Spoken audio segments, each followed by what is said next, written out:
Basic finance for daily ലൈഫിൻ്റെ മറ്റൊരു ക്ലാസ്സിലേക്ക് കൂടി വെൽക്കം. അപ്പോൾ നമ്മൾ കഴിഞ്ഞ ക്ലാസ്സിൻ്റെ തുടർച്ചയാണ് ഇന്നത്തെ ക്ലാസ്സിൽ എടുക്കാൻ പോകുന്നത്.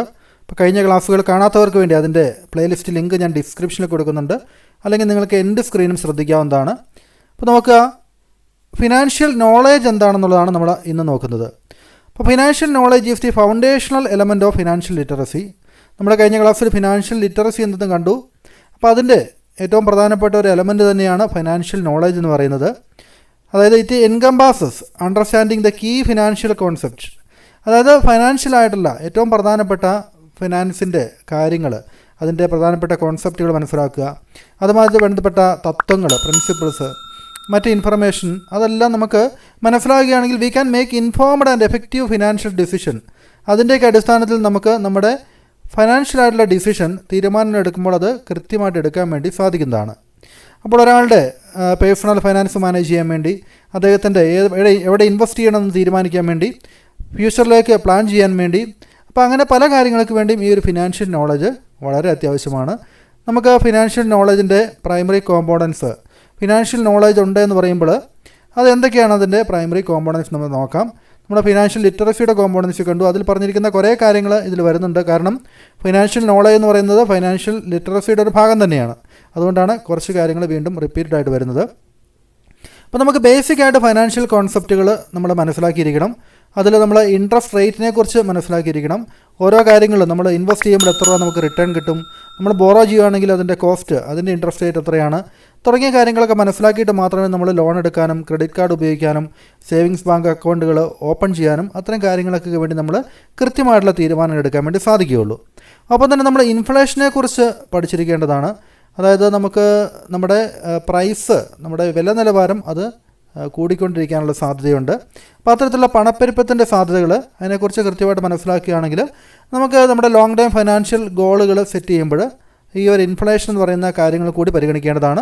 കാരണം നമ്മളിപ്പോൾ മുടക്കുന്ന ഒരു റുപ്പി, അതിൻ്റെക്കാലം അതിൻ്റെ വാല്യൂ, നമ്മൾ 10,000 റുപ്പീസ് ഇപ്പോൾ കിട്ടുന്ന 10,000 റുപ്പീസിൻ്റെ വാല്യൂ എന്ന് പറയുന്നത് നമ്മൾ 5 വർഷം കഴിയുമ്പോൾ ആ 10,000 റുപ്പീസിന് ഇത്രയും മൂല്യമുണ്ടായിരിക്കില്ല, അല്ലേ? കാരണം അത് ഇൻഫ്ലേഷൻ ഉള്ളതെന്നാണ് നമുക്ക് ഈ പറഞ്ഞ വിലക്കയറ്റം ഉണ്ടാവുന്നത് കൊണ്ടാണ് നമുക്കങ്ങനെ മൂല്യശോഷണം സംഭവിക്കുന്നത്. അപ്പോൾ അത്തരത്തിലുള്ള കാര്യങ്ങൾ നമ്മൾ മനസ്സിലാക്കിയിരിക്കണം. അതുമായിട്ട് ബന്ധപ്പെട്ടാണ് ടൈം വാല്യൂ ഓഫ് മണിയും പറയുക. അതായത് money available today is worth more than the same amount in the future. നമുക്ക് 5 വർഷം കഴിഞ്ഞ് നമുക്ക് കിട്ടുന്ന 1000 രൂപയും ഇപ്പോൾ നമ്മുടെ കൈവശം കിട്ടുന്ന 1000 രൂപയും ഇപ്പോഴും കിട്ടുന്ന പൈസയ്ക്കാണ് മൂല്യമുള്ളത്. അതായത് ടൈം വാല്യൂ ഓഫ് മണി നമ്മൾ പരിഗണിക്കുന്നു. It future due to earning potential. അതായത് നമുക്കിപ്പോൾ 1000 രൂപ നേരത്തെ കിട്ടുവാണെങ്കിൽ നമുക്ക് ആ 1000 രൂപ വെച്ച് വീണ്ടും കൂടുതൽ നമുക്ക് പണം ഉണ്ടാക്കാൻ വേണ്ടി സാധിക്കും, അല്ലേ? ഇപ്പോൾ ഏണിംഗ് പൊട്ടൻഷ്യലുണ്ട്, നമുക്ക് ഭാവിയിൽ നമുക്ക് കൂടുതൽ ഏൺ ചെയ്യാനുള്ള സാധ്യതയുണ്ട് ഇപ്പോൾ നേരത്തെ തന്നെ ക്യാഷ് കിട്ടുവാണെങ്കിൽ. അപ്പോൾ അത്തരം കാര്യങ്ങൾ പണത്തിനൊരു ടൈം വാല്യൂ ഉണ്ടെന്നുള്ളത് നമ്മൾ മനസ്സിലാക്കുക. ദെൻ റിസ്ക് ആൻഡ് റിട്ടേൺ നമ്മൾ പരിഗണിക്കേണ്ടതാണ്. കൂടുതൽ റിസ്ക് ഉള്ള ഇൻവെസ്റ്റ്മെൻറ്റ്, അതിൽ കൂടുതൽ റിട്ടേണും നമ്മൾ പ്രതീക്ഷിക്കുന്നുണ്ട്. അതുകൊണ്ടാണ് higher returns typically come with higher risk എന്ന് പറയുന്നത്. കൂടുതൽ റിട്ടേൺ കിട്ടുന്ന കാര്യങ്ങളിൽ കൂടുതൽ നമുക്ക് ഏണിങ്സ് ഉണ്ടാക്കാൻ പറ്റുന്ന കാര്യങ്ങൾ പലപ്പോഴും അത് കൂടുതൽ റിസ്കി കൂടിയായിരിക്കും. ദെൻ ഡൈവേഴ്സിഫിക്കേഷൻ ഉണ്ട്. ഡൈവേഴ്സിഫിക്കേഷൻ എന്ന് വെച്ച് കഴിഞ്ഞാൽ നമ്മുടെ റിസ്ക് കുറയ്ക്കുന്നതിന് വേണ്ടി നമ്മൾ പലതരത്തിലുള്ള പോർട്ട്ഫോളിയോയിൽ, പല കമ്പനികളുടെ ഷെയറിൽ പലതരത്തിലുള്ള ഇൻവെസ്റ്റ്മെൻറ്റ് സ്ട്രാറ്റജി അതെല്ലാം ഫോളോ ചെയ്യുന്നതിനാണ് ഡൈവേഴ്സിഫിക്കേഷൻ എന്ന് പറയുന്നത്. ഇനി നമുക്ക് ഫൈനാൻഷ്യൽ നോളജിൽ രണ്ടാമത് വരുന്നത് ഫൈനാൻഷ്യൽ പ്രൊഡക്ട്സ് ആൻഡ് സർവീസസ് ആണ് രണ്ടാമത്തെ കോമ്പോണൻറ്റ്. അത് നോക്കുക. അതിൽ ഒന്നാമതായിട്ട് നമുക്ക് ബാങ്ക് അക്കൗണ്ട്സ്, അതായത് നമുക്ക് ഫൈനാൻഷ്യലായിട്ടുള്ള നമുക്ക് ഉപയോഗിക്കാൻ പറ്റുന്ന പ്രൊഡക്ട്സ്, നമുക്ക് എവിടെയൊക്കെ ഇൻവെസ്റ്റ് ചെയ്യാം തുടങ്ങിയ കാര്യങ്ങളൊക്കെയാണ് ഈ ഒരു ഫൈനാൻഷ്യൽ പ്രൊഡക്ട്സിൽ വരുന്ന. അതുമായിട്ട് ബന്ധപ്പെട്ട സർവീസുകളും ബാങ്ക് അക്കൗണ്ട്സുകളെ കുറിച്ച് നമ്മൾ മനസ്സിലാക്കിയിരിക്കണം. Savings account, certificate of deposit, ബാങ്കുകൾ ഇഷ്യൂ ചെയ്യുന്ന certificate of deposit, fixed deposit അക്കൗണ്ടുകൾ, അതൊക്കെ മനസ്സിലാക്കുക. ദെൻ ക്രെഡിറ്റ് പ്രൊഡക്ട്സുകളെ കുറിച്ച് നമ്മൾ മനസ്സിലാക്കണം. നമുക്ക് ലോൺ കിട്ടാൻ സാധ്യതയുള്ള, അതായത് ക്രെഡിറ്റ് കാർഡുകൾ ഉപയോഗിക്കുന്നത്, പേഴ്സണൽ ലോണുകൾ, മോർട്ടഗേജ് ചെയ്തിട്ട് നമ്മൾ ലോൺ എടുക്കുന്നത്, അത്തരം കാര്യങ്ങൾ, അതിൻ്റെ ഇൻട്രസ്റ്റ് റേറ്റ് എത്രയാണ്, ഫീസ് എങ്ങനെയാണ്, റീപേയ്മെൻറ്റ് സ്ട്രക്ചർ എങ്ങനെയാണ്, ആ കാര്യങ്ങളൊക്കെ നമുക്ക് മനസ്സിലാക്കിയെങ്കിൽ മാത്രമേ നമുക്ക് പറഞ്ഞ പോലെ ഒരു ഇൻഫോംഡ് ഡിസിഷൻ നമുക്ക് ആ കാര്യങ്ങൾ എടുക്കാൻ വേണ്ടി സാധിക്കുകയുള്ളൂ. ദെൻ ഇൻവെസ്റ്റ്മെൻറ്റ് വെഹിക്കിൾ, നമുക്ക് ഇൻവെസ്റ്റ് ചെയ്യാൻ പറ്റുന്ന കാര്യങ്ങൾ, നമുക്ക് സ്റ്റോക്കുകൾ, കമ്പനിയുടെ ഷെയറുകൾ ഇൻവെസ്റ്റ് ചെയ്യാം, ബോൺസ്, ഡിബഞ്ചർ പോലുള്ള കാര്യങ്ങൾ, മ്യൂച്വൽ ഫണ്ടിൽ ഇൻവെസ്റ്റ് ചെയ്യാം, എക്സ്ചേഞ്ച് ട്രേഡഡ് ഫണ്ട്, ETF-കൾ, നമുക്ക് ഗോൾഡ് ETF ഒക്കെ ഉണ്ട്. നമുക്ക് സ്വർണ്ണം, നമുക്ക് ഫിസിക്കൽ ഗോൾഡ് വാങ്ങിക്കുന്നതിന് പകരം നമുക്ക് ഓൺലൈനായിട്ട് നമുക്ക് ഗോൾഡ് വാങ്ങിക്കുകയും അത് വിൽക്കുകയൊക്കെ ചെയ്യാം. അപ്പോൾ ETF ഒക്കെ അതുമായിട്ട് ബന്ധപ്പെട്ട് വരുന്നതാണ്. അങ്ങനെ പലതരത്തിലുള്ള ഇൻവെസ്റ്റ്മെൻറ്റ് വെഹിക്കിൾസ് ഉണ്ട്. അതായത് ഇൻവെസ്റ്റ് ചെയ്യാൻ പറ്റുന്ന സംവിധാനങ്ങളുണ്ട്, അതിനെക്കുറിച്ച് മനസ്സിലാക്കിയിരിക്കണം. ഇൻഷുറൻസുകളെക്കുറിച്ച് അറിഞ്ഞിരിക്കണം. പലതരത്തിലുള്ള ഇൻഷുറൻസുകൾ, health, life, auto, home insurance തുടങ്ങിയ കാര്യങ്ങൾ മനസ്സിലാക്കണം. റിട്ടയർമെൻറ്റ് സ്കീമുകൾ, ഇത് നമ്മൾ നേരത്തെ കഴിഞ്ഞ ക്ലാസ്സിൽ കണ്ടതാണ്. ഇന്ത്യൻ കോൺടെക്സ്റ്റിൽ employees provident fund, national pension scheme പോലുള്ള സംവിധാനങ്ങൾ, പബ്ലിക് പ്രൊവിഡൻറ്റ് ഫണ്ട്, അത്തരത്തിൽ നമ്മുടെ റിട്ടയർമെൻറ്റിന് ശേഷം നമുക്കൊരു ഇൻകം കിട്ടുന്ന രീതിയിൽ നമുക്ക് കാര്യങ്ങൾ ക്രമീകരിക്കേണ്ടതുണ്ട്. ആ കാര്യങ്ങളെക്കുറിച്ച് അറിഞ്ഞിരിക്കണം. മൂന്നാമതായിട്ട് ഫൈനാൻഷ്യൽ സ്റ്റേറ്റ്മെൻറ്റ്സ് ആൻഡ് മെട്രിക്സ് ആണ്. അതുമായിട്ട് ബന്ധപ്പെട്ട് ഫൈനാൻഷ്യൽ സ്റ്റേറ്റ്മെൻറ്റും അതിൻ്റെ അളവുകളും, അതായത് ഫിനാൻഷ്യൽ മെട്രിക്സൊക്കെ എങ്ങനെയാണ് നമ്മളൊരു സ്ഥാപനത്തിൻ്റെ ഫൈനാൻഷ്യൽ പെർഫോമൻസ് മനസ്സിലാക്കുക തുടങ്ങിയ കാര്യങ്ങൾ, അതുമായിട്ട് ബന്ധപ്പെട്ട ഒരു ബാലൻസ് ഷീറ്റ് ഒരു ഇൻഡിവിജ്വലിൻ്റെ ആണെങ്കിലും കമ്പനിയുടെ ആണെങ്കിലും ലയബിലിറ്റീസും അസറ്റ്സും തുടങ്ങിയ കാര്യങ്ങളൊക്കെ ഒരു പർട്ടിക്കുലർ ടൈമിൽ കാണിക്കുന്ന ബാലൻസ് ഷീറ്റ്, അതിനെക്കുറിച്ച് പഠിക്കണം. ഇൻകം സ്റ്റേറ്റ്മെൻറ്റ് മനസ്സിലാക്കേണ്ടതാണ്. അതിൻ്റെ ഇൻകം എക്സ്പെൻസും പ്രോഫിറ്റ് ആണോ ലോസ് ആണോ ഒരു വർഷത്തെ ഉണ്ടാകുന്ന തുടങ്ങിയ കാര്യങ്ങൾ, അതായത് പ്രോഫിറ്റ് ആൻഡ് ലോസ് അക്കൗണ്ടിൻ്റെ മറ്റൊരു പേരാണ് income statement. Then cash flow statement മനസ്സിലാക്കേണ്ടതാണ്. നമ്മുടെ ക്യാഷിൻ്റെ ഇൻഫ്ലോയും ഔട്ട്ഫ്ലോയും, ക്യാഷ് എത്രമാത്രം ഇൻഫ്ലോ ഉണ്ട്, ക്യാഷ് നമുക്ക് എത്രമാത്രം ഔട്ട്ഫ്ലോ ഉണ്ട് തുടങ്ങിയ കാര്യങ്ങളൊക്കെയാണ് ക്യാഷ് ഫ്ലോ സ്റ്റേറ്റ്മെൻറ്റിൽ വരിക. നെറ്റ് വർത്തിനെ കുറിച്ച് മനസ്സിലാക്കണം. ടോട്ടൽ അസറ്റ്സും ടോട്ടൽ ലയബിലിറ്റീസും തമ്മിലുള്ള ഡിഫറൻസ് ആണ് നെറ്റ് വർത്ത് എന്ന് പറയുന്നത്. ലിക്വിഡിറ്റി മനസ്സിലാക്കേണ്ടതുണ്ട്. അതായത് നമ്മുടെ അസറ്റുകൾ എത്ര പെട്ടെന്ന് നമുക്ക് ക്യാഷായിട്ട് കൺവേർട്ട് ചെയ്യാൻ പറ്റുമോ അതിനെയാണ് ലിക്വിഡിറ്റി എന്ന് പറയുന്നത്, അല്ലേ? അപ്പോൾ അതിനെക്കുറിച്ച് അറിഞ്ഞിരിക്കണം. ദെൻ ബഡ്ജറ്റിംഗ് ആൻഡ് ഫൈനാൻഷ്യൽ പ്ലാനിങ്ങുമായിട്ട് ബന്ധപ്പെട്ട കാര്യങ്ങളും ഇതിൻ്റെ ഭാഗമാണ്. ഒരു ബഡ്ജറ്റ് ക്രിയേറ്റ് ചെയ്യാൻ വേണ്ടി, ഒപ്പം തന്നെ നമുക്ക് എക്സ്പെൻസുകൾ, നമുക്കുണ്ടാകുന്ന ചിലവുകൾ ട്രാക്ക് ചെയ്യാൻ വേണ്ടി, നമുക്കത് മനസ്സിലാക്കാൻ വേണ്ടി, ഫൈനാൻഷ്യൽ ഗോളുകൾ സെറ്റ് ചെയ്യാൻ വേണ്ടി, നമുക്ക് എന്താണ് നമ്മുടെ ജീവിതത്തിൽ ഫൈനാൻഷ്യലി നമ്മൾ നേടാൻ ആഗ്രഹിക്കുന്നത്, അത്തരത്തിലുള്ള ലക്ഷ്യങ്ങൾ നിർണ്ണയിക്കാൻ വേണ്ടി, സേവിങ് സ്ട്രാറ്റജീസ്, പലതരത്തിലുള്ള സേവിങ്ങുകൾ, അതായത് നമുക്ക് എമർജൻസി ഫണ്ട് നമ്മൾ സേവ് ചെയ്യേണ്ടതാണ്, സേവിങ്സ് അക്കൗണ്ടിൽ കുറച്ച് പണം ഇടേണ്ടതാണ്, പലതരത്തിലുള്ള ഇൻവെസ്റ്റ്മെൻറ്റ് അക്കൗണ്ടുകളുണ്ട്. അപ്പോൾ അങ്ങനെ പല തരത്തിൽ ഡൈവേഴ്സിഫൈ ചെയ്ത് നമ്മൾ സേവിങ്സ് കീപ്പ് ചെയ്യേണ്ടതാണ്. then ക്രെഡിറ്റ് ആൻഡ് ഡെപ്റ്റ് മാനേജ്മെൻറ്റുമായിട്ട് ബന്ധപ്പെട്ട് നമുക്ക് ക്രെഡിറ്റ് സ്കോർ, നമ്മുടെ ഓരോരുത്തരുടെയും ക്രെഡിറ്റ് സ്കോർ എന്താണ്, ക്രെഡിറ്റ് സ്കോർ ഉണ്ട്, അതിൻ്റെ ബേസിലേക്കായിരിക്കും നമുക്ക് പിന്നീട് ലോണും മറ്റും കാര്യങ്ങളൊക്കെ ആവശ്യം വരുമ്പോൾ അത് കിട്ടുകയുള്ളൂ. അപ്പോൾ ക്രെഡിറ്റ് സ്കോറിനെ കുറിച്ച് അറിഞ്ഞിരിക്കണം. ക്രെഡിറ്റ് സ്കോറിൻ്റെ ഇമ്പാക്റ്റ് എന്താണ് ബോറോവിങ് കോസ്റ്റിൽ, അതായത് കൂടുതൽ ക്രെഡിറ്റ് സ്കോർ ഉള്ളവർക്ക് കുറഞ്ഞ റേറ്റിൽ നമുക്ക് ബോറോ ചെയ്യാൻ പറ്റും, ലോൺ എടുക്കാൻ പറ്റും. കുറഞ്ഞ ക്രെഡിറ്റ് സ്കോർ ഉള്ളെങ്കിൽ നമുക്ക് കൂടി ഇൻട്രസ്റ്റ് റേറ്റ് കൊടുക്കേണ്ടി വരും. അപ്പോൾ അത്തരം കാര്യങ്ങൾ, ക്രെഡിറ്റ് സ്കോറും ബോറോവിങ് കോസ്റ്റും തമ്മിലുള്ള ഇമ്പാക്റ്റ് അല്ലെങ്കിൽ റിലേഷൻഷിപ്പ്, അത് പഠിക്കണം. പലതരത്തിലുള്ള ഡെപ്റ്റുകളുണ്ടെന്ന് മനസ്സിലാക്കണം. മോർട്ട്ഗേജ്, സ്റ്റുഡൻറ്റ് ലോണുകൾ, bad ഡെപ്റ്റ്, high interest, credit card ഡെപ്റ്റ്, അങ്ങനെ പലതരത്തിലുള്ള ഡെപ്റ്റുകൾ. ദെൻ ഡെപ്റ്റ് പേയ്മെൻറ്റ് സ്ട്രാറ്റജീസ്, നമ്മൾ എങ്ങനെയൊക്കെയാണ് ഡെപ്റ്റ് പേയ്മെൻറ്റ് നടത്തുക, കഴിഞ്ഞ ക്ലാസ്സിൽ നമ്മൾ കണ്ടിരുന്നു, അല്ലേ? അപ്പോൾ അങ്ങനെ പലതരത്തിലുള്ള ഡെപ്റ്റ് പേയ്മെൻറ്റ് സ്ട്രാറ്റജീസ് ഉണ്ട്. നമ്മുടെ കടം കുറയ്ക്കുന്നതിന് വേണ്ടി സ്നോബോൾ ആൻഡ് അവാഞ്ച് സ്ട്രാറ്റജി പോലുള്ളത് കഴിഞ്ഞ ക്ലാസ്സിൽ നമ്മളത് എന്താണെന്നുള്ളത് ഡിസ്കസ് ചെയ്തതാണ്. ഇൻട്രസ്റ്റ് ആൻഡ് ഫീസ്, ഇൻട്രസ്റ്റുകളെക്കുറിച്ചും മറ്റ് ഹിഡൻ ഫീസുകളെക്കുറിച്ചൊക്കെ മനസ്സിലാക്കണം. തന്നെ ഇൻവെസ്റ്റ്മെൻറ്റ് നോളജ് ഉണ്ടായിരിക്കണം. ഇൻവെസ്റ്റ്മെൻറ്റ് നോളജ് എന്ന് വെച്ച് കഴിഞ്ഞാൽ എന്താണ്, understanding investment principles and strategies, ഇൻവെസ്റ്റ്മെൻറ്റുമായിട്ട് ബന്ധപ്പെട്ട പ്രിൻസിപ്പിൾസും സ്ട്രാറ്റജീസും അതിനെക്കുറിച്ചുള്ള മനസ്സിലാക്കലാണ് ഇൻവെസ്റ്റ്മെൻറ്റ് നോളജ് എന്ന് പറയുന്നത്. അപ്പോൾ ഇതുമായിട്ട് ബന്ധപ്പെട്ട ടൈപ്സ് ഓഫ് ഇൻവെസ്റ്റ്മെൻറ്റ്, ഏതൊക്കെ തരത്തിലുള്ള ഇൻവെസ്റ്റ്മെൻറ്റ് ഉണ്ടെന്ന് മനസ്സിലാക്കണം. Stock, bond, mutual fund, real estate, commodities. ഒപ്പം തന്നെ ഇൻവെസ്റ്റ്മെൻറ്റ് സ്ട്രാറ്റജീസ്, പലതരത്തിലുള്ള ഇൻവെസ്റ്റ്മെൻറ്റ് സ്ട്രാറ്റജീസ് ഉണ്ട്. ബൈ ആൻഡ് ഹോൾഡ്, നമ്മൾ കമ്പനിയുടെയൊക്കെ ഷെയറുകൾ വാങ്ങിക്കുകയാണെങ്കിൽ കുറേ വാങ്ങിച്ചതിന് ശേഷം അത് പിന്നീട് കുറേ നാളത്തെ ഹോൾഡ് ചെയ്ത് അതിൻ്റെ വില കൂടുമ്പോൾ വിൽക്കുന്നു, അത്തരത്തിലുള്ള കാര്യങ്ങൾ. Dollar cost averaging, dollar cost average എന്ന് വെച്ചാൽ നമ്മുടെ ഇന്ത്യൻ കോണ്ടെക്സ്റ്റിൽ പറയുകയാണെങ്കിൽ നമുക്ക് ഒരു ഇൻവെസ്റ്റ്മെൻറ്റ് നടത്തിയിട്ട് പിന്നീട് അതിൻ്റെ വില താഴുമ്പോൾ നമ്മൾ അല്പം കൂടി കൂടുതൽ വാങ്ങിച്ച് അതിനങ്ങനെ ആവറേജ് ചെയ്ത് നമ്മുടെ ഇൻവെസ്റ്റ്മെൻറ്റ് എഫിഷ്യൻ്റായിട്ട് കൊണ്ടുപോകുന്ന രീതിയാണ്. അതോടൊപ്പം തന്നെ വാല്യൂ ഇൻവെസ്റ്റിങ്, നമുക്ക് ഏറ്റവും കൂടുതൽ വാല്യൂ തോന്നുന്ന കമ്പനിയുടെ ഷെയർ നോക്കി വാങ്ങിക്കുക, കമ്പനിയുടെ PE റേഷ്യോ, അത്തരത്തിലുള്ള കാര്യങ്ങളൊക്കെ നോക്കിയിട്ട് നല്ല നല്ല കമ്പനിയുടെ NTPC, കോള്, ONGC തുടങ്ങിയ കമ്പനികളുടെയൊക്കെ, അതായത് വാല്യൂബിളാണെന്ന് തോന്നുന്ന മൂല്യമുള്ള കമ്പനികളെ കണ്ടുപിടിച്ച് അതിൽ ഇൻവെസ്റ്റ് ചെയ്യുക, അതൊക്കെ അതിൻ്റെ ഭാഗമാണ്. റിസ്ക് അസസ്മെൻറ്റ് നമ്മൾ നോക്കേണ്ടതാണ്. Evaluating the risk associated with different investment and determining risk tolerance, ഓരോ ഇൻവെസ്റ്റ്മെൻറ്റിലും അതുമായിട്ട് ബന്ധപ്പെട്ട റിസ്ക് എത്രയുണ്ടാവും തുടങ്ങിയ കാര്യങ്ങൾ മനസ്സിലാക്കിയിരിക്കണം. മാർക്കറ്റിൻ്റെ ഒരു ഡൈനാമിക്സ്, അതിൻ്റെ ഒരു ചേഞ്ചബിലിറ്റി, എന്തൊക്കെ കാര്യങ്ങളാണ് മാർക്കറ്റിനെ ഇൻഫ്ലുവൻസ് ചെയ്യുന്നത് തുടങ്ങിയ കാര്യങ്ങൾ മനസ്സിലാക്കണം. ടാക്സേഷനുമായിട്ട് ബന്ധപ്പെട്ടുള്ള കാര്യങ്ങളാണ് അടുത്തത് വരുന്നത്. അതായത് ഏതൊക്കെ തരത്തിലുള്ള ടാക്സുകളുണ്ട്, capital gain tax, income tax, property tax തുടങ്ങിയ കാര്യങ്ങൾ. ടാക്സ് ബ്രാക്കറ്റുകൾ, ടാക്സ് ബ്രാക്കറ്റ് എന്ന് വെച്ചാൽ നമുക്ക് ഓരോ ആളുകളും ഉൾപ്പെടുന്ന ടാക്സ് ബ്രാക്കറ്റ്, ഇത്ര ഇൻകം വരെയുള്ളവർക്ക് ഇത്ര ശതമാനം ടാക്സ് ആയിരിക്കും, അതിന് മുകളിൽ ഇൻകം ഉള്ളവർക്ക് അത്ര പെർസെൻറ്റേജ്, അങ്ങനെ ഒരു ടാക്സ് ബ്രാക്കറ്റ് പറഞ്ഞിട്ടുണ്ട്. അതിനെക്കുറിച്ച് മനസ്സിലാക്കണം. ടാക്സിനെ ഡിഡക്റ്റ് ചെയ്യുന്ന കാര്യങ്ങൾ എന്തൊക്കെയാണ്, ടാക്സിനെ കുറയ്ക്കുന്ന കാര്യങ്ങൾ എന്തൊക്കെയാണെന്നും, ടാക്സ് അഡ്വാൻറ്റേജ് അക്കൗണ്ട്സ് എന്തൊക്കെയാണ്, നമ്മൾ ഏതൊക്കെ അക്കൗണ്ടുകൾ നിക്ഷേപിച്ച് കഴിഞ്ഞാൽ നമുക്ക് ടാക്സിൽ കുറവ് കിട്ടും തുടങ്ങിയ കാര്യങ്ങൾ, റിട്ടയർമെൻറ്റ് അക്കൗണ്ടുകൾ തുടങ്ങിയ കാര്യങ്ങളും. അപ്പോൾ തന്നെ ഹെൽത്ത് ഇൻഷുറൻസ് എടുത്തു കഴിഞ്ഞാൽ ടാക്സ് ഡിഡക്ഷൻ കിട്ടാൻ തുടങ്ങിയ കാര്യങ്ങൾ. ഫിനാൻഷ്യൽ റിസ്ക് എങ്ങനെ നമുക്ക് മാനേജ് ചെയ്യാം, അതിനുവേണ്ടി ഇൻഷുറൻസ് എടുക്കുക, എമർജൻസി ഫണ്ട് കീപ്പ് ചെയ്യുക, നമ്മുടെ ഇൻവെസ്റ്റ്മെൻറ്റ് ഒരു സ്ഥലത്ത് തന്നെ എല്ലാ ഇൻവെസ്റ്റ്മെൻറ്റും കൊണ്ടിടാതെ നമ്മുടെ റിസ്കിനെ ഡൈവേഴ്സിഫൈ ചെയ്യാൻ വേണ്ടി നമ്മുടെ ഇൻവെസ്റ്റ്മെൻറ്റിനെ ഡൈവേഴ്സിഫൈ ചെയ്യുക. ഹെഡ്ജിങ്, റിസ്ക് കുറയ്ക്കുന്നതിനുള്ള മറ്റൊരു മാർഗ്ഗമാണ് ഹെഡ്ജിങ് എന്ന് പറയുന്നത്. ഇത്രയും കാര്യങ്ങളാണ്. ഇതുകൂടാതെ നമ്മൾ ഇനി അടുത്ത് നോക്കാൻ പോകുന്നത് financial attitude, skills and behaviour ആണ്. എന്താണ് ഫിനാൻഷ്യൽ ആറ്റിറ്റ്യൂഡ്, ഫിനാൻഷ്യൽ സ്കിൽ എന്താണ്, ഫിനാൻഷ്യൽ ബിഹേവിയർ എന്താണെന്ന് മനസ്സിലാക്കാം.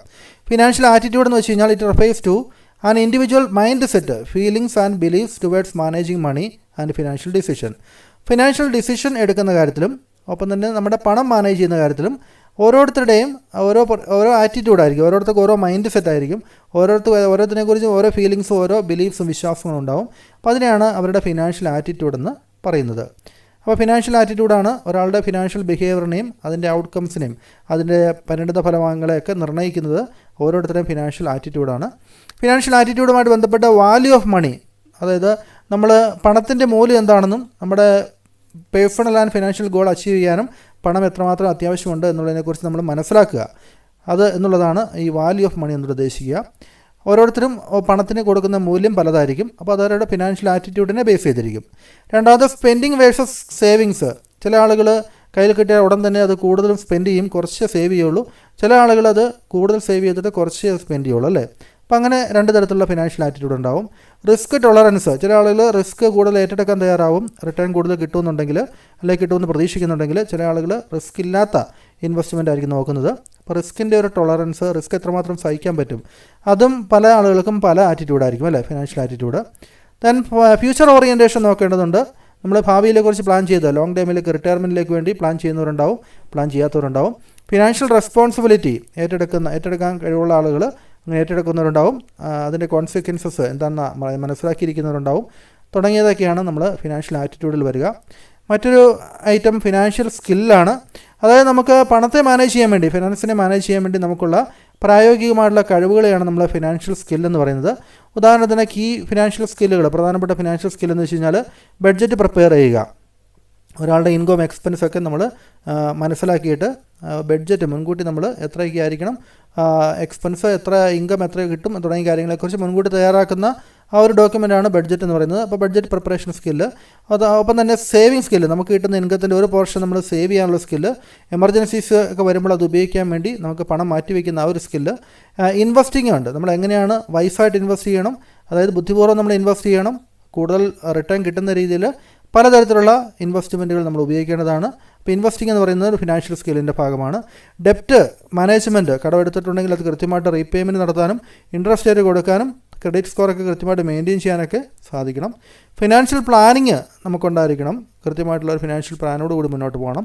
ക്രിട്ടിക്കൽ തിങ്കിങ്, നമുക്ക് നിലവിലുള്ള കിട്ടുന്ന ഇൻഫർമേഷനെ അതിനെ വിമർശന ബുദ്ധിയാണ് അല്ലെങ്കിൽ നല്ല രീതിയിൽ നമ്മൾ പല രീതിയിൽ ചിന്തിച്ച് ഇവാലുവേറ്റ് ചെയ്ത് വേണം ഒരു തീരുമാനം എടുക്കാൻ വേണ്ടി. ഫൈനാൻഷ്യൽ അനാലിസിസ് നടത്തേണ്ടതുണ്ട്. നമ്മുടെ ഓരോ കമ്പനിയുടെയും അല്ലെങ്കിൽ ആളുകളുടെയൊക്കെ ഫൈനാൻഷ്യൽ ഹെൽത്ത് എങ്ങനെയാണ് തുടങ്ങിയ കാര്യങ്ങളൊക്കെ മനസ്സിലാക്കണം. ദെൻ ഫിനാൻഷ്യൽ ബിഹേവിയറാണ് അടുത്തൊരു പോയിൻറ്റ്. ഫിനാൻഷ്യൽ ബിഹേവിയർ എന്ന് വെച്ചാൽ it refers to the actions and decisions individual make regarding their finance. അപ്പോൾ ഓരോരുത്തരും അവരുടെ ഫൈനാൻസ് എങ്ങനെയാണ് കൈകാര്യം ചെയ്യുന്നത്, അതുമായിട്ട് ബന്ധപ്പെട്ട കാര്യങ്ങൾ എങ്ങനെയാണ്, അതുമായിട്ട് എടുക്കുന്ന തീരുമാനങ്ങൾ എന്തൊക്കെയാണ്, അതൊക്കെയാണ് ഫിനാൻഷ്യൽ ബിഹേവിയർ എന്ന് പറയുന്നത്. അതായത് റെഗുലറായിട്ട് സേവ് ചെയ്യുക, ഈ ഫിനാൻഷ്യൽ ബിഹേവിയർ എന്ന് പറയുന്നത്. ചില ആളുകൾ റെഗുലറായിട്ട് അവർക്ക് കിട്ടുന്ന ഇൻകത്തിൻ്റെ ഒരു ഭാഗം നീക്കി വയ്ക്കും, അപ്പോൾ റെഗുലർ സേവിങ്സ് ഉണ്ട്. ചിലർ പ്രൂഡൻസ് സ്പെൻഡിങ് ആയിരിക്കും, അതായത് വളരെ അത്യാവശ്യമുള്ള കാര്യങ്ങൾക്ക് വേണ്ടി മാത്രമേ പണം മുടക്കുകയുള്ളൂ. ഓരോ കാര്യങ്ങളും അതിൻ്റെ ആവശ്യവും അനാവശ്യമൊക്കെ തരംതിരിച്ച് പ്രയോറിറ്റൈസ് ചെയ്ത് അത്യാവശ്യമുള്ള കാര്യങ്ങൾക്ക് വേണ്ടി പണം മുടക്കുക. ഡെപ്റ്റ് അവോയ്ഡൻസ് ഉണ്ട്. ചില ആളുകൾ കടം തീരെ വാങ്ങിക്കാണ്ടിരിക്കും, അല്ലെങ്കിൽ ഹൈ ഇൻട്രസ്റ്റ് ഉള്ള ഡെപ്റ്റുകൾ പരമാവധി ഒഴിവാക്കാൻ വേണ്ടി ശ്രമിക്കും. ഇൻവെസ്റ്റ്മെൻറ്റ്, ചില ആളുകൾ പലതരത്തിലുള്ള അസറ്റിന്മേൽ ഇൻവെസ്റ്റ് ചെയ്യുന്നുണ്ട്. ഇനി ബഡ്ജറ്റ് അഡ്ഹിയറൻസ്, ചില ആളുകൾ അവർ ബഡ്ജറ്റ് തയ്യാറാക്കി കഴിഞ്ഞാൽ കൃത്യമായിട്ട് ആ എക്സ്പെൻസ് മെയിൻറ്റെയിൻ ചെയ്തുകൊണ്ട് അല്ലെങ്കിൽ അതിനേക്കാളും കുറഞ്ഞ എക്സ്പെൻസ് മെയിൻറ്റെയിൻ ചെയ്യാൻ വേണ്ടി ശ്രമിക്കുന്നതാണ്. അപ്പോൾ ഇതൊക്കെ ഓരോരുത്തരുടെ ഫിനാൻഷ്യൽ ബിഹേവിയറാണ്. റിസ്ക് മാനേജ്മെൻറ്റ്, ചില ആളുകൾ റിസ്ക് കുറയ്ക്കുന്നതിന് വേണ്ടി അവർ പലതരത്തിലുള്ള ഡൈവേഴ്സിഫിക്കേഷൻ, പലതരത്തിലുള്ള ഇൻവെസ്റ്റ്മെൻറ്റുകൾ അവർ നടത്താനുള്ള സാധ്യതയുണ്ട്. ഇനി inter relationship between financial attitude, skill and behaviour. Financial ആറ്റിറ്റ്യൂഡും ഈ സ്കില്ലും ബിഹേവിയറും നമ്മൾ പഠിച്ചിരിക്കുന്ന കാര്യങ്ങളെല്ലാം അതെല്ലാം ഒരാളുടെ ഫിനാൻഷ്യൽ വെൽബീയിങ്ങിന് വേണ്ടി, ഒരാളുടെ ഫിനാൻഷ്യലായിട്ടുള്ള അഭിവൃദ്ധിക്ക് വേണ്ടി അത്യാവശ്യമാണ്. ഫിനാൻഷ്യലായിട്ടുള്ള ഒരു പോസിറ്റീവ് ഫിനാൻഷ്യൽ ആറ്റിറ്റ്യൂഡുള്ള ആൾ അത് അങ്ങനെയുള്ള ആളുകൾ സ്വയം മോട്ടിവേറ്റ് ചെയ്യപ്പെടും to acquire and use financial skills effectively. അവരുടെ ഫിനാൻഷ്യൽ സ്കില്ല് അവർ എഫക്റ്റീവായിട്ട് യൂസ് ചെയ്യും. Ultimately it will lead to positive financial behaviour. അവർക്ക് പോസിറ്റീവായിട്ടുള്ള ഒരു ഫൈനാൻസ് ബിഹേവിയർ ആയിരിക്കും ഉണ്ടായിരിക്കുക. അപ്പോൾ ഇതെല്ലാം ഇൻ്റർ റിലേറ്റഡ് ആയിട്ടുള്ള കാര്യങ്ങളാണ് എന്നുള്ളതാണ് പറയുക. അപ്പോൾ പോസിറ്റീവ് ഫിനാൻഷ്യൽ ആറ്റിറ്റ്യൂഡ് എന്താണെന്ന് ഇവിടെ പറയുന്നുണ്ട്. അതായത് പോസിറ്റീവ് ഫിനാൻഷ്യൽ ആറ്റിറ്റ്യൂഡ് ഉണ്ടെങ്കിൽ അവരുടെ ഫിനാൻഷ്യൽ സ്കില്ലിനെ അവർ ഡെവലപ്പ് ചെയ്യാൻ വേണ്ടി ശ്രമിക്കും. നല്ലൊരു ഫിനാൻഷ്യൽ ബിഹേവിയർ ആയിരിക്കും അവർക്ക് ഉണ്ടായിരിക്കുക അല്ലേ. അവർ പണത്തിന് മൂല്യം കൊടുക്കുകയും ഫ്യൂച്ചറിലേക്ക് വേണ്ടി സേവ് ചെയ്യുകയും തുടങ്ങിയ കാര്യങ്ങളൊക്കെ അവർ ചെയ്യുന്നതാണ്. Then financial skill developed financial skill എന്ന് പറയുമ്പോൾ ആ ഫിനാൻഷ്യൽ സ്കില്ല് ഉപയോഗിച്ചുകൊണ്ട് അവർ കൂടുതൽ ഇൻഫോംഡ് ആയിട്ടുള്ള ഡിസിഷൻ, ബുദ്ധിപൂർവ്വമായിട്ടുള്ള ഫിനാൻഷ്യൽ തീരുമാനങ്ങൾ അവരെടുക്കും. അവർ ബഡ്ജറ്റൊക്കെ ക്രിയേറ്റ് ചെയ്ത് പലതരത്തിലുള്ള ഇൻവെസ്റ്റ്മെൻറ്റുകളിൽ നിന്ന് ഏറ്റവും നല്ല ഇൻവെസ്റ്റ്മെൻറ്റ് തിരഞ്ഞെടുത്ത് അപ്പോൾ അങ്ങനെ അവരെടുക്കുന്ന തീരുമാനവും കറക്റ്റ് ആയിരിക്കും ഫിനാൻഷ്യലി സ്കിൽഡ് ആയിട്ടുള്ള ഒരാൾക്ക്. അപ്പോൾ തന്നെ അവരുടെ എൻഹാൻസ് ഫിനാൻഷ്യൽ ബിഹേവിയറും അത് പോസിറ്റീവായിട്ട് കൂട്ടുന്ന രീതിയിലായിരിക്കും അവരുടെ പ്രവർത്തനങ്ങൾ. പോസിറ്റീവ് ഫിനാൻഷ്യൽ ബിഹേവിയർ എന്ന് പറയുമ്പോൾ അത് റീഇൻഫോഴ്സസ് ആറ്റിറ്റ്യൂഡ്, ഒരാളുടെ ഫിനാൻഷ്യൽ ആയിട്ടുള്ള ആറ്റിറ്റ്യൂഡിനെ സപ്പോർട്ട് ചെയ്യുന്ന രീതിയിലായിരിക്കും അവിടെ ഫിനാൻഷ്യൽ ബിഹേവിയർ വരിക. Such as regular savings and prudent spending. റെഗുലറായിട്ട് അത്തരത്തിലുള്ള ആളുകൾ സേവ് ചെയ്യും, പ്രൂഡൻ്റായിട്ട്, എന്ന് വെച്ച് കഴിഞ്ഞാൽ അത്യാവശ്യ കാര്യങ്ങൾക്ക് വേണ്ടി മാത്രമേ അവർ പണം ഉപയോഗിക്കുകയുള്ളൂ. അപ്പോൾ തുടങ്ങിയ കാര്യങ്ങളൊക്കെ ഇതിൻ്റെ ഭാഗമാണ്. ദെൻ അൾട്ടിമേറ്റ്ലി ഇൻഡിവിജ്വൽസ് ആണെങ്കിലും കമ്പനി ആണെങ്കിലും അവരുടെ ഫൈനാൻഷ്യൽ ഗോൾ അച്ചീവ് ചെയ്യുന്നതിന് ഇത്തരത്തിലുള്ള പോസിറ്റീവ് ആറ്റിറ്റ്യൂഡും തുടങ്ങിയ ഫിനാൻഷ്യൽ സ്കില്ലെല്ലാം അത്യാവശ്യമാണ്. അപ്പോൾ ഇതോടുകൂടി നമ്മൾ ഈ ഒരു ചാപ്റ്റർ അവസാനിക്കുകയാണ്. അപ്പോൾ അടുത്ത ക്ലാസ്സിൽ ഇതുമായിട്ട് ബന്ധപ്പെട്ട് ഈ ക്ലാസ്സിലെയും കഴിഞ്ഞ ക്ലാസ്സിൻ്റെയും കൂടി കുറേ MCQ നമുക്ക് മൾട്ടിപ്പിൾ ചോയ്സ് ക്വസ്റ്റ്യൻസ് നമുക്കൊന്ന് പ്രാക്ടീസ് ചെയ്യേണ്ടതുണ്ട്. അത് അടുത്ത ക്ലാസ്സിൽ ചെയ്യാമെന്നാണ് പ്രതീക്ഷിക്കുന്നത്. അപ്പോൾ എല്ലാവരും ഈ ക്ലാസ് ഒന്ന് മറക്കാതെ ലൈക്ക് ചെയ്യുക. നിങ്ങളുടെ അഭിപ്രായങ്ങൾ കമൻറ്റ് ബോക്സിൽ എഴുതുക. തീർച്ചയായിട്ടും നിങ്ങളുടെ ഫ്രണ്ട്സിനായിട്ട് ഈ ക്ലാസ്സുകളൊന്ന് ഷെയർ ചെയ്ത് കൊടുക്കുകയും ചെയ്യുക. അപ്പോൾ നമുക്ക് വീണ്ടും കാണാം. താങ്ക്